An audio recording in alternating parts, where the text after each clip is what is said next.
Salam sejahtera bagi kita semua. Emana kembali hadir dengan podcast pembahasan firman Tuhan. Semoga firman Tuhan yang murni mampu merawat batin kita, menguatkan roh kita, dan membangun iman kita di hadapannya. Silakan menikmati podcast Emana hari ini. Salam sejahtera saudari. Puji Tuhan kita bisa kembali lagi berjumpa melalui podcast Emana ini. Dan saya dan didampingi saudara Moses, ya, kita mengucap syukur pada Tuhan atas kasih karunia-Nya. Amen. Saudari, minggu lalu ya, berita yang lalu kita sudah membahas mengenai bagaimana kita perlu menyerahkan segala kekhawatiran kita kepada Allah. Nah, pada saat ini ya kami akan membahas mengenai akhir manusia adalah awal Allah. Saudara yang terkasih, kita lihat di dalam kitab Filipi ya, pasal 2 ayat 12-13 dikatakan, saudaraku yang kekasih, kamu senantiasa taat. Karena itu tetaplah kerjakan keselamatanmu dengan takut dan gentar, bukan saja seperti waktu aku masih hadir, tetapi terlebih lagi sekarang waktu aku tidak hadir. Karena Allah lah yang mengerjakan di dalam kamu, baik kemauan maupun pekerjaan menurut kerelaannya. Amin. Puji Tuhan, saudara Moses, apakah yang bisa kita lihat dari ayat ini? Ya, ini pembahasan kita hari ini cukup menarik ya, saya rasa saudara Renard ya, juga Bapak Ibu saudara-saudari yang mendengarkan podcast, judulnya Akhir Manusia adalah Awal Allah. Amen. Dan yang baru saja dibaca saudara Renard mengantarkan kita kepada satu pembuka ya, bahwa kita perlu belajar untuk tidak lagi bersandar diri sendiri di dalam melakukan kehendak Allah ya, karena Allah lah yang mengerjakan di dalam kamu, tadi dikatakan demikian ya. Kita di Filipi 2, 12-13, Allah lah yang mengerjakan di dalam kita. Jadi waktu kita lepas dari hukum Taurat itu bukan berarti kita bebas, kita tidak perlu melakukan kehendak Allah ya. Kita juga bukan berarti kita bertindak di luar hukum. Tetapi ini maksudnya adalah ketika kita sudah bebas dari hukum Taurat, kita artinya tidak lagi bersandar diri sendiri melakukan kehendak Allah. Ya, waktu dulu kita masih ada di dalam belenggu sebelum diselamatkan ya, termasuk orang-orang hari ini dalam agama ya, berusaha untuk menyenangkan Allah, melakukan apa yang sekiranya bisa menyenangkan Allah, begitu ya, dengan kekuatannya sendiri, dengan kuasanya sendiri. Namun pada akhirnya kita tahu itu usaha yang sia-sia ya, usaha yang menemui kekecewaan ya. Tetapi moga setelah kita melihat hal ini ya, kita akan berhenti berusaha ya, dalam arti bukan kalau gitu aku pasif ya, bukan demikian. Namun kita ada langkah selanjutnya, yaitu memohon kepada Allah untuk mengatakan hayat kebangkitannya ini bekerja di dalam kita. Ya, jadi bukan lagi aku tetapi Kristus itu maksudnya di sini ya, saudara-saudari Bapak Ibu. Ketika kita mulai berhenti, Dia akan mulai bekerja. Ketika kita mulai, Tuhan aku nggak bisa apa-apa, aku nggak mampu Tuhan, tidak mampu. Di saat itulah Allah bisa menyatakan hayat kebangkitannya di dalam kita. Amin. Amin. Saudari yang terkasih, saya sangat setuju juga, sangat terberkati dengan apa yang sudah Moses sampaikan ya, bahwa benar bahwa kita tidak boleh lagi bersandar pada diri sendiri, tapi juga kita perlu melihat bahwa satu situasi yaitu bukan lagi kita yang melakukan ya, tapi kita percaya Tuhan akan melakukan sesuatu untuk kita ya, karena inilah yang Paulus juga maksudkan pada jemaat di Filipi ya, bahwa kita hari ini hidup ya saudara-saudari, semakin kita berhenti mencoba, berhenti untuk berusaha, yaitu semakin baik ya. Dia pandangan manusia kelihatannya kita berhenti mencoba, berhenti berusaha itu tidak baik. Tapi saudari, kita semakin berhenti berusaha, tapi itulah yang sebenarnya Allah kehendaki, yaitu agar Dia bisa melakukannya untuk kita. Jadi Roh Kudus ya saudari juga kalau misalnya kita bekerja, kita mencoba terus-menerus, Roh Kudus tidak akan bisa mendapatkan tempat, tidak bisa akan mendapatkan kesempatan untuk bekerja di atas diri kita. Maka saudara-saudari, jika kita berkata ya, aku tidak akan melakukannya, aku percaya Tuhan akan melakukan untuk aku, ya itulah yang sebenarnya Roh Kudus akan kerjakan, juga Tuhan akan kerjakan di atas diri kita. Ya, jadi kita pasti ya akan menemukan ada satu kuasa yang lebih besar daripada diri kita sendiri. Yang mana seringkali ya saya juga pribadi pernah mengalami berusaha sebagaimanapun, sekuat apapun pasti gagal.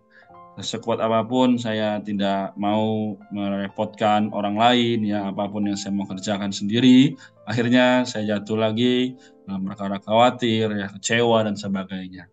Tapi kalau misalnya saya menyerahkannya kepada Tuhan, saya mempersembahkan waktu, ya tenaga saya, ya maka Tuhan akan mengerjakan lebih baik daripada yang saya punya.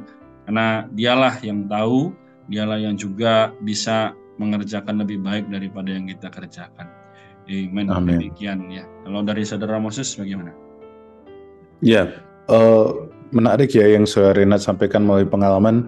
Saya rasa ini juga jadi pengalaman kita semua ya Bapak Ibu saudara-saudari, bahwa makin berusaha makin gagal ya, makin mencoba makin banyak kendala.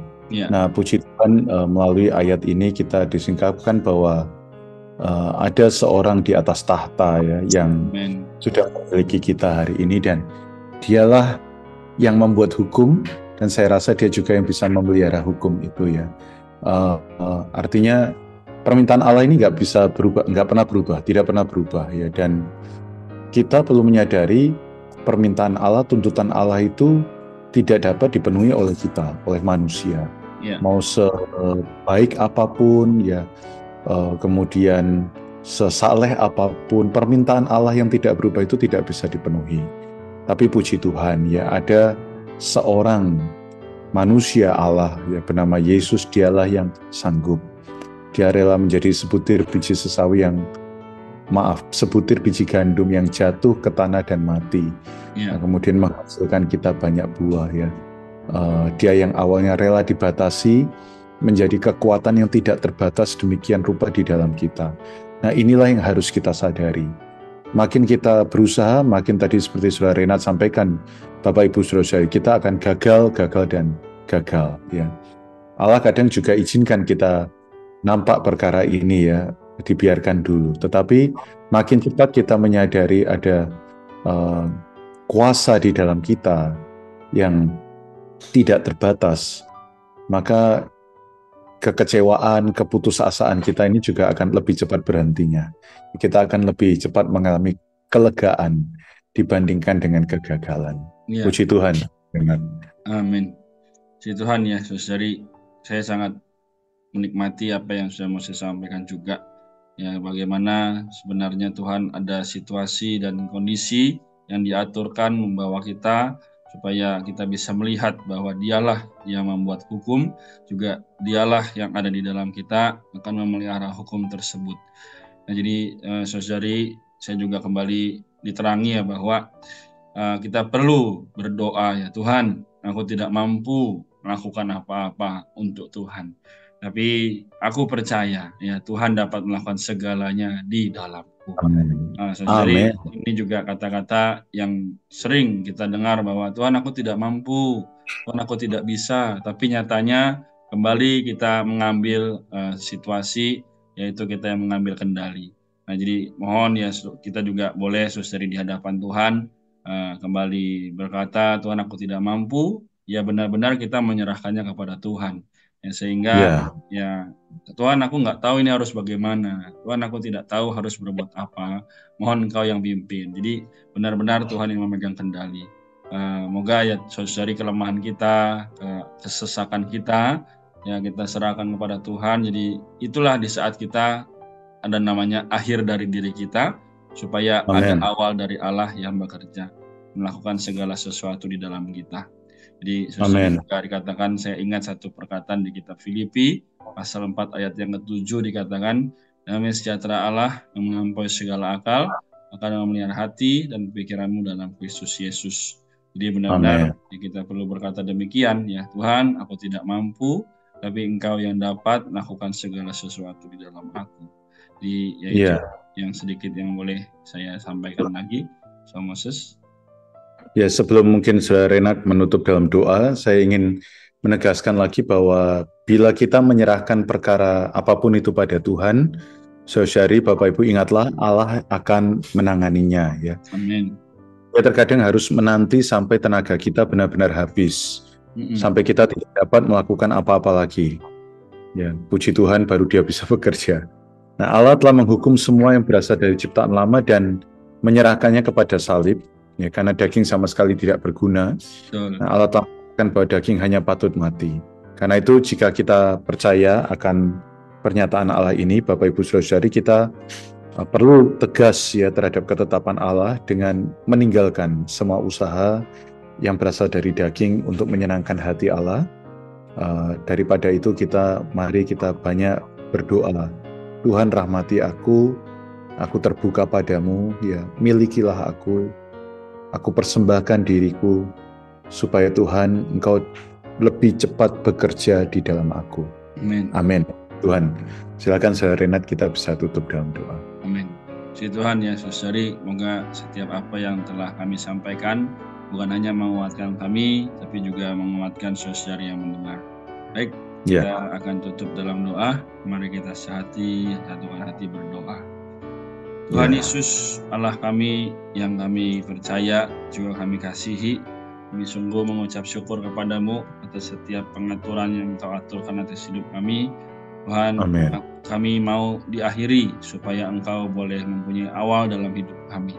Tuhan, rahmati juga setiap saudari yang mendengar podcast Emana ini, dimanapun kami berada. Tuhan, kami tahu kami banyak kekurangan, kami banyak kelemahan, tapi kami mau Tuhan belajar untuk menyerahkannya kepada Tuhan, karena kami percaya Tuhan akan melakukannya untuk kami.